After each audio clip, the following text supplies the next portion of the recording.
La justice a des doutes. La Cour de révision a annulé la condamnation de Patrick Dils à la réclusion criminelle à perpétuité pour le meurtre de 2 enfants à Montigny-lès-Metz en Moselle en 1986. Patrick Dils sera rejugé, mais pour l'instant, il reste en prison. Reportage Valérie Hermite avec Vincent Fourcade et Emmanuel Beck. La salle d'audience est bondée, le public ne s'y est pas trompé. L'instant est rarissime. La Cour de révision annule la condamnation de Patrick Dils, demande à ce qu'il soit rejugé tout en refusant sa remise en liberté. C'est ce qu'on attendait, que enfin, le jugement soit cassé et que Patrick soit reconnu maintenant présumé innocent. Nous savons qu'il n'a jamais commis ce double crime. Cette fois-ci, je dirais, la vérité est en marche, rien ne peut l'arrêter. Il sera rejugé dans un délai extrêmement rapide par la cour d'assises de la Marne, siégeant à Reims, et à partir de là, il est évident qu'il sera acquitté.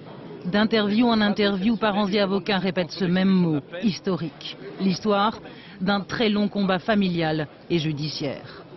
1989, Patrick Dils est condamné à la perpétuité pour le meurtre de 2 enfants. Dils a avoué, mais très vite s'est rétracté. Une première demande en révision est rejetée car il n'y a aucun élément nouveau. En 1997, un gendarme de Rennes, le gendarme Akbral, entend parler de l'affaire Dils. Les 2 meurtres pour lesquels il a été condamné lui rappellent soudain quelque chose, et pour cause. Francis Holm, tueur en série notoire, lui en avait déjà parlé 5 ans plus tôt.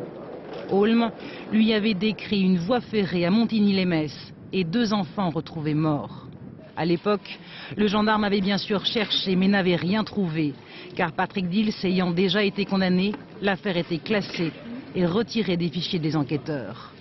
C'est ce nouvel élément, la présence avérée de Francis Holm sur le lieu du crime, qui a conduit la Cour de révision à demander la tenue d'un nouveau procès. La fin de 14 ans de procédure pour la famille Dils et la saveur retrouvée d'un verre de champagne.